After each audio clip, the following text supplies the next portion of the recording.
Welcome to the Civic Sounds, podcast by the American Corner Moi. Enjoy great conversations. So my name is Caroline Wamboe. I am a student of International Relations and Diplomacy. And apart from that, I also do other things such as voiceovers. I also do poetry. And I also participate in community-based organizations. And of course, I mostly major with environmental sustainability and climate change. Yeah. You didn't say you model? I have videos of you modeling, by the way. Oh no! That's a by the way. It's whereby huwezi kaa tu like ukiwa bored. You have to have fun somewhere in so life. you do it for fun? Yeah. Ah, nice.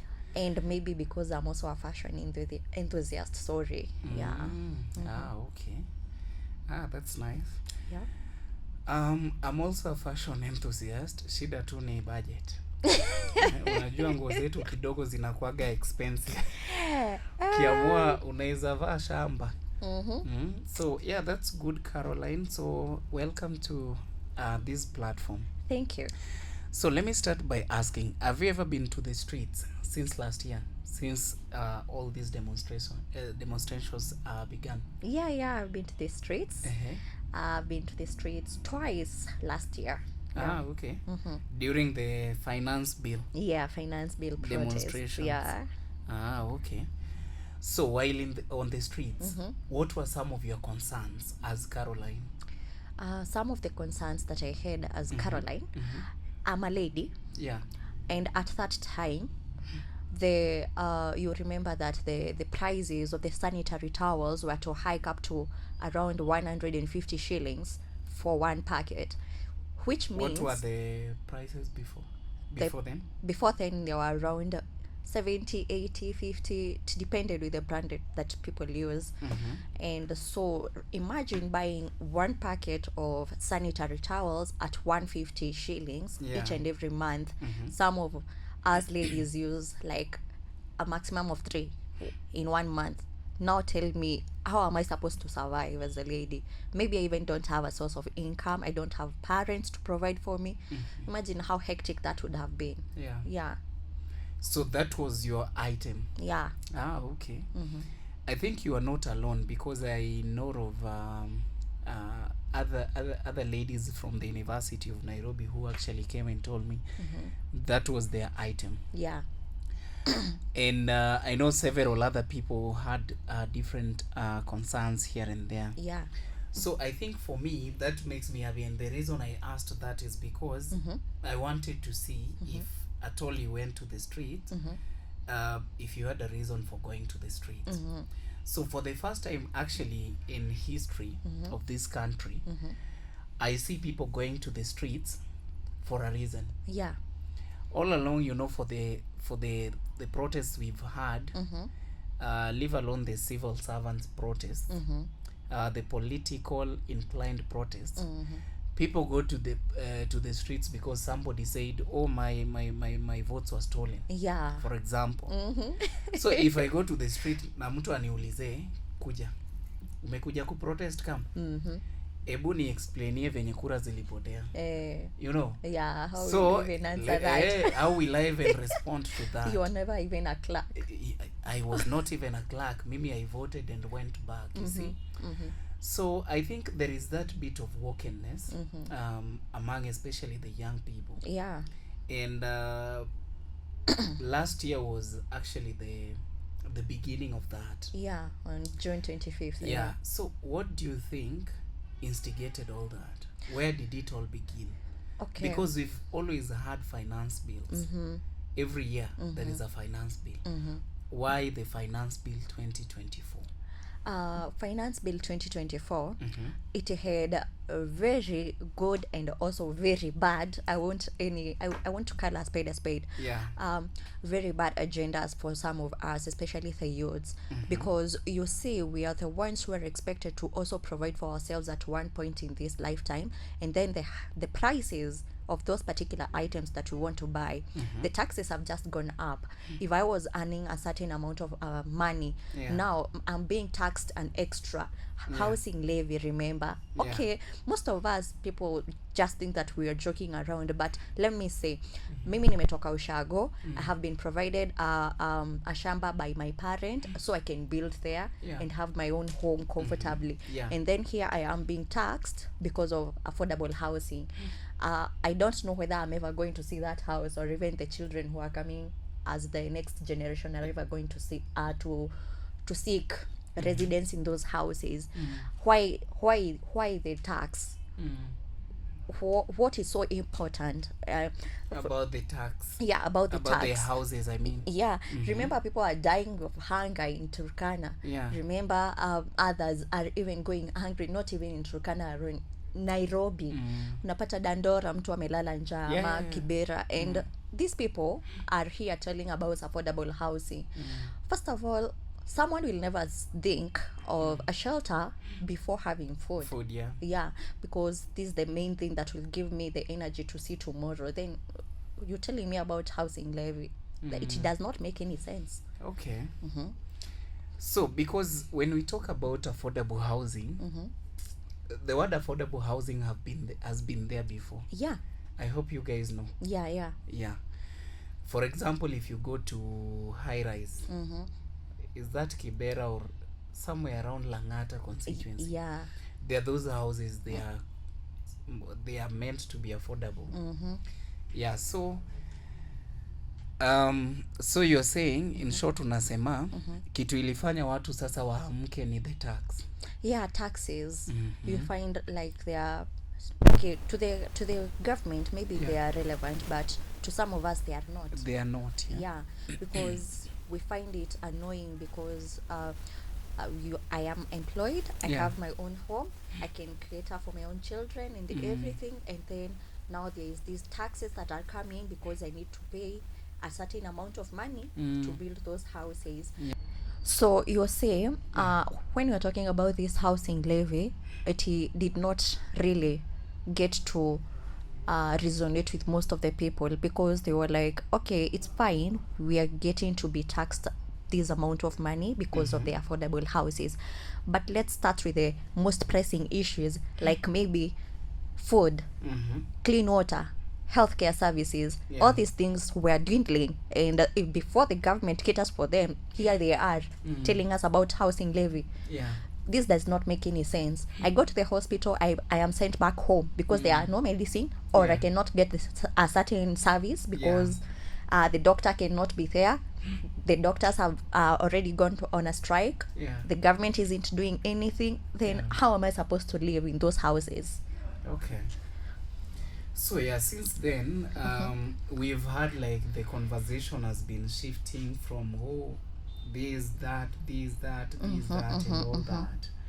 So my question would therefore be, like, because the majority of the participants in this conversation are the young people.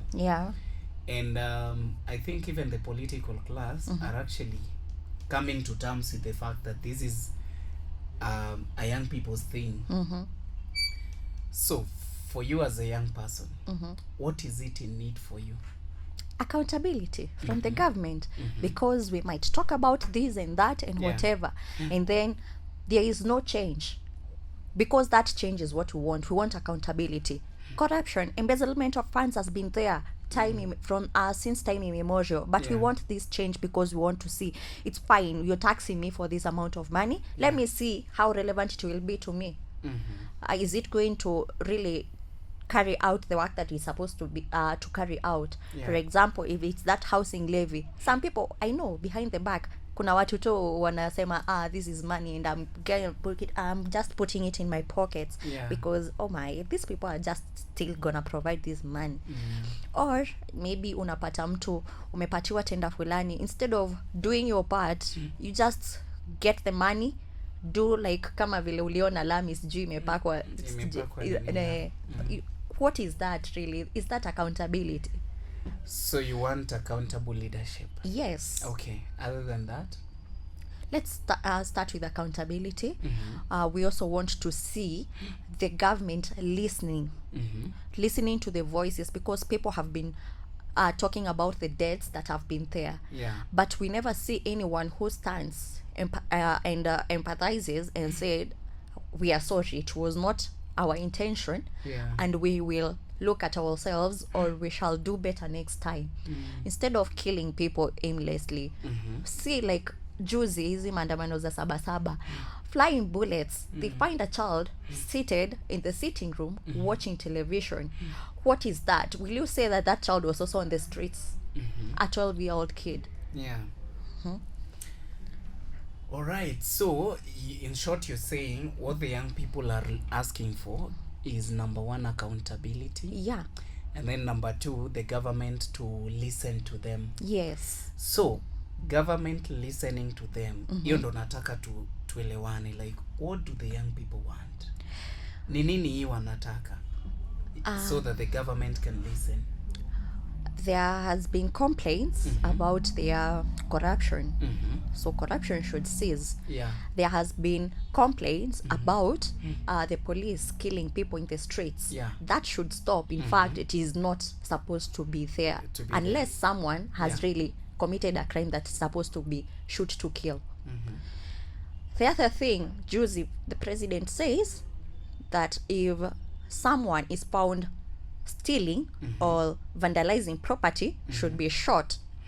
Their feet, their foot, ama sijui ni magoti ama ni wapi.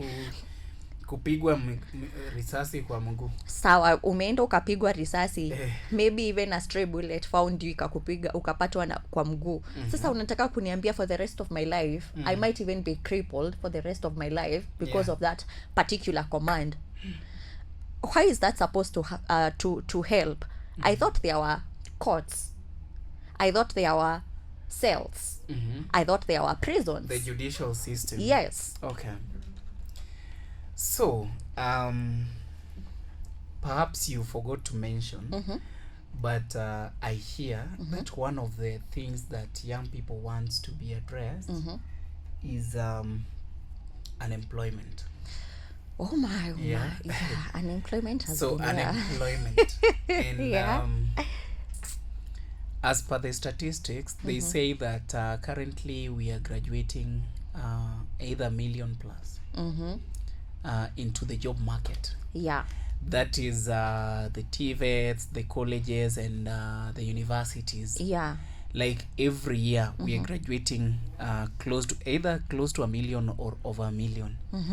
So what do you guys, as young people, I know I'm also young, but what do young people exactly propose that this is how the government can create job opportunities for us? Yeah. Yeah. How, for you, like Caroline, yes, what would you propose so that even if you're taken, because sahi wanna propose a dialogue, right? Upate opportunity ya kuongea kwa hiyo dialogue na umeambiwa tell us about how you'd like us to create opportunities. What would you say about it? We have a lot of skilled labor that is actually not in use. Yeah. And while we have so many job opportunities, we see people from outside the country being offered these job opportunities. For example, the roads being constructed. We find ourselves telling the Chinese people to come around and help us construct these roads. It doesn't mean we don't have civil engineers. Yeah. But where is their place in this country? Yeah. I don't know. That is one area that jobs can be created in. We have industries that have been shut down. Yeah. They were fully functional, but right now, oh no. I hear problems are poor management, embezzlement of funds, and so forth. Yeah. But now, since there has been poor management or embezzlement of funds, does it mean that we have to close down these industries? Why is the government there? First of all, when our president was getting into to being elected, he said that he would provide 4,000 job opportunities for the youth. I don't see those 4,000. In fact, Was I'm it just 4,000 or 4 million?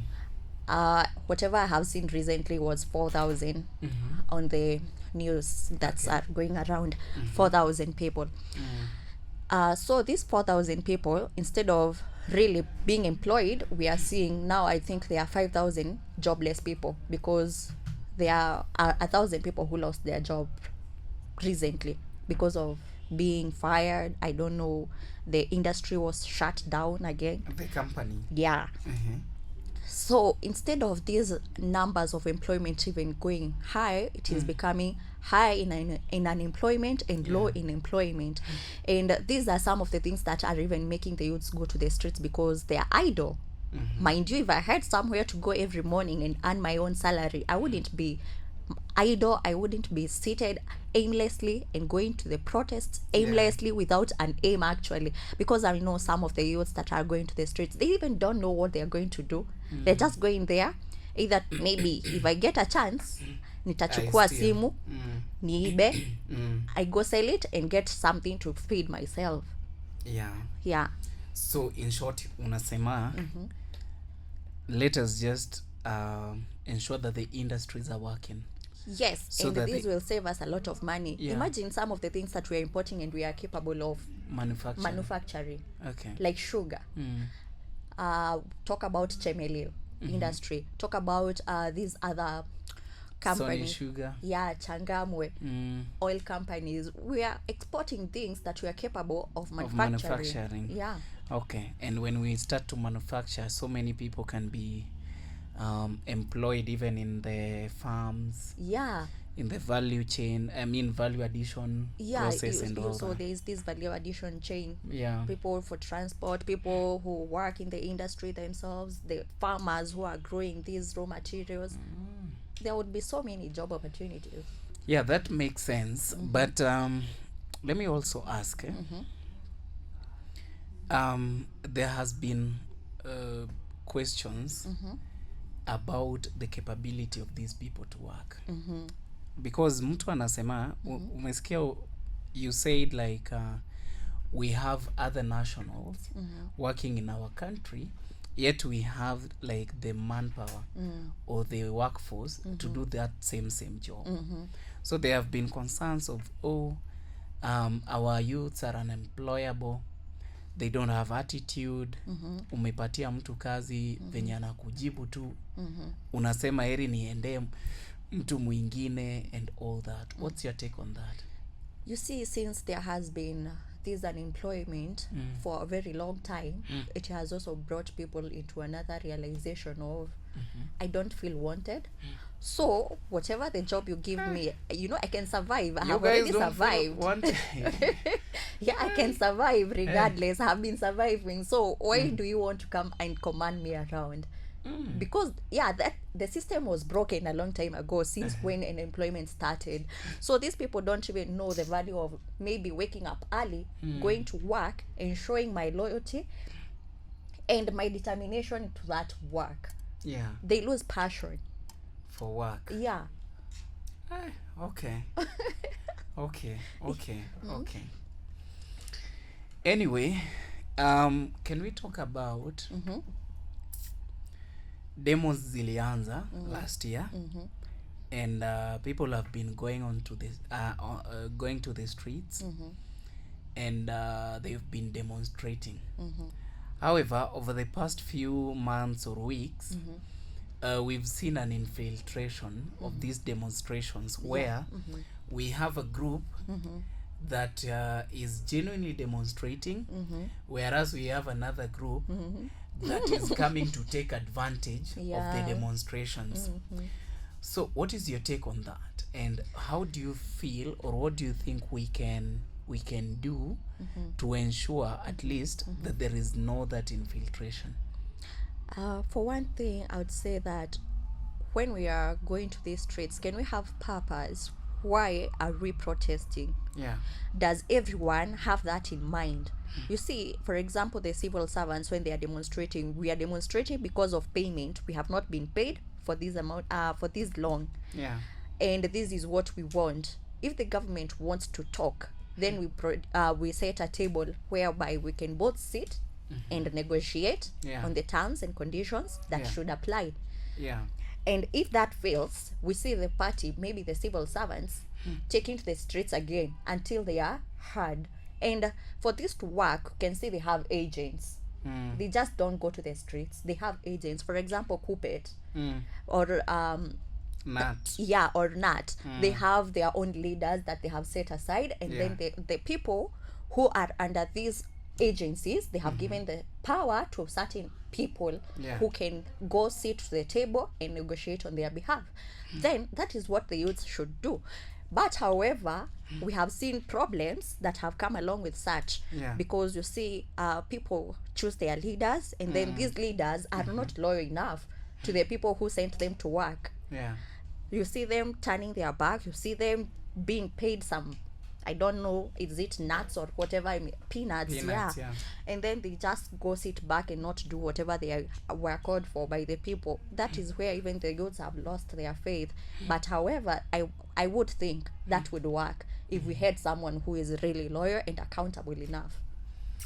But people say that if the youth have a leader who is organizing them, or they have a center of command, then maybe the people who are against the protest would maybe target their center of command. Yeah. So it won't be easy or effective for them to do that. Though that's a good idea, because at least, center of command, the moment the young people come and tells you, Caroline, you're now our leader, you have to be equal to that task, because it's not going to be easy. Leadership has never been easy. Sure. It is going to be tough. It is going to have like a lot of accountability required of you and all that. Yeah, but that's a good suggestion. Yeah, I think that would work if we find someone who is really accountable. I think that's rare nowadays. Yeah, when it comes to politics, I don't know, whatever is gonna happen, maybe a miracle. But we had these gentlemen who walikuwa wamekuja sana, especially last year, walikuwa wamekuja sana, and people thought that they would be, they would stand out to be the leaders of this revolution. But you see, for such a person to also succeed, they need support. Yeah. Financially, one of them has always been supported by Kenyans. Yeah, financially and emotionally and security purposes, because these people might be threatened. You never know. Yeah. Okay. So, at least I get that. Anyway, so, wewe, juzi tumeona the ODM party leader, Raila Odinga, called for a dialogue. It was actually called Intergenerational Conclave, right? So, are you ready to dialogue? I could dialogue, but if I'm going to this dialogue, am I sure I'm gonna get whatever I really want to talk about? That's the problem also. I just asked, are you ready to dialogue? Yeah, I'm ready. You're ready to dialogue? Yeah, but with who exactly would you like to dialogue? The political class. The political class. Yeah. Okay. The political class is large, and sometimes people think that only elected leaders are the political class. Yeah. There are also failed aspirants, people who vied but were never elected. Those are also political class. Yeah. So if it's the political class, which rank? I would say they're aspiring. One, if they get my view, they might want to work on it, and maybe this will take our country to the next step, because we have really been stuck for long. I don't know if everyone else is feeling that, but I feel like as Kenya, as of now, we are really stuck. We are neither going forward or backwards. We are just there. We're just there. We are on autopilot. Okay, so yes, ndo hiyo, the political class wamekubali. Now, Caroline, come to the table. What are you going with to the table as at now? As of now, one of them, rights. Rights, yeah. Rights. We have seen people being denied right to live because they are being shot aimlessly Yeah. just because they went to the streets. Take a case of Boniface Yeah. Mwangi. Yeah. Take up a case of Albert Ojwang. Yeah. Take a case of this 12-year-old child. Lady. Yeah. The girl. Yeah. Yeah. Sorry. Yeah. Imagine those people. They have just died innocently. They were Yeah. not protesting. They were just peacefully doing their own stuff. Yeah. And then here they are. They are dead. Yeah. Okay. So rights is the first thing, because when you honor the rights of the people, you are able to be humble enough to listen to them. Yeah.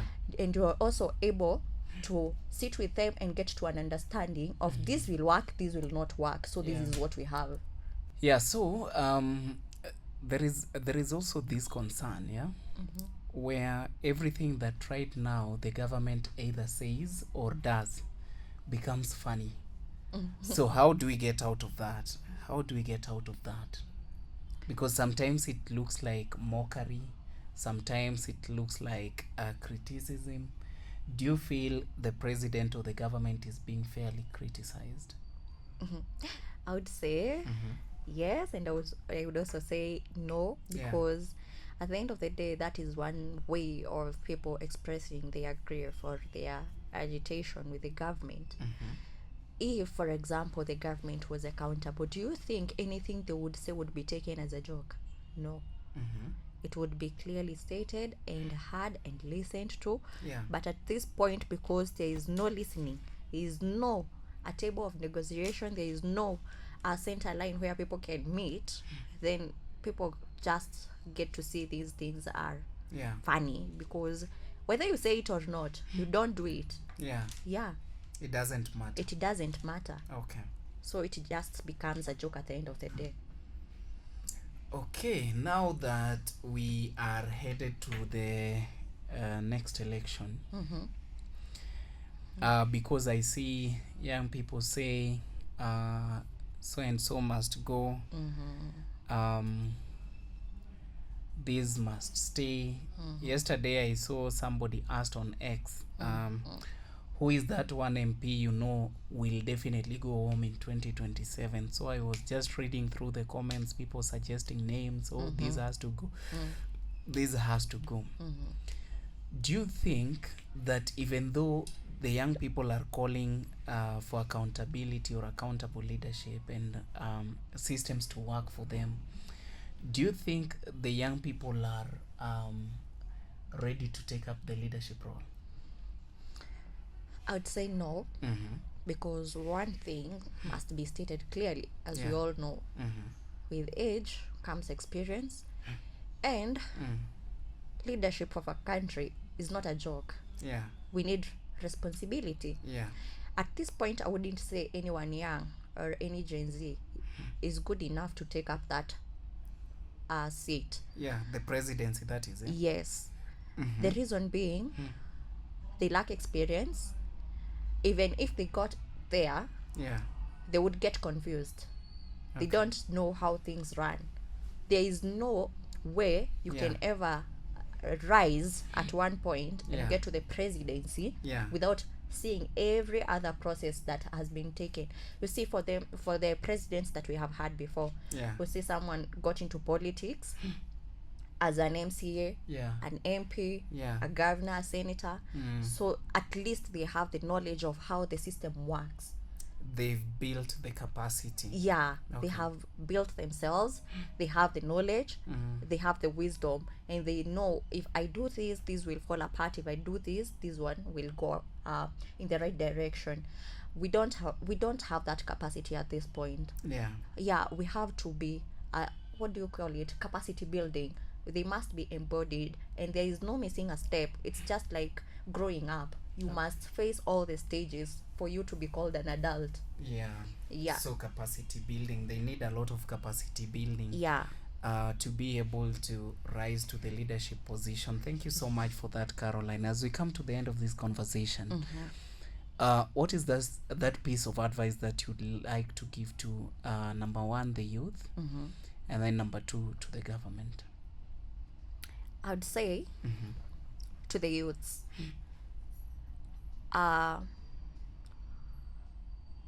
know know what you want. Yeah. Know what you want, because if you know what you want, you'll not run into the streets aimlessly, and you will also not be cheated on. I would say that cheated on, because there are so many lies that that rise up every other day, propagandas and everything up and down. Yeah. You will at least know what you want. You will have something to look at the end of the day and say, I have achieved something Yeah. towards whatever goal that I have. Yeah. And that might not be political, it might not be about governance or leadership, it might even be about yourself. Know what you want. At the end of the day, if you know what you want and you want now to be in leadership, then you will know the steps to follow. Yeah. To the government, I would say that they should create a negotiation table and understand that the youths at this moment are not happy. Yeah. They are grieving, and they should actually rise up and grieve with them instead of shooting them again and again. Yeah. Yeah.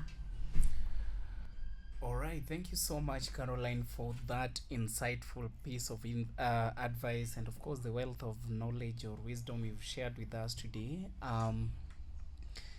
Yeah, just as she has said, as a young person, you need to ask yourself, what is it in it for me? Even as we go to the streets, what is it in it for us as the young people? What are we looking to achieve? The moment we have the goal in mind, then it's going to be achievable. All right. Just like last year, you guys had the goal and the determination of doing away with the finance bill, and it successfully happened. So let us always have that in mind. And we hope the government is going to be able to listen to the grievances of these young people. And we are going to have a cohesive society at the end of the day, where everyone feels served and everyone feels represented. One more time, that was Caroline Wamboi, an international relations student, as she had already told us. And this is the Civic Sounds, a podcast by American Corner Moi. I will see you guys in the next episode. Thank you so much.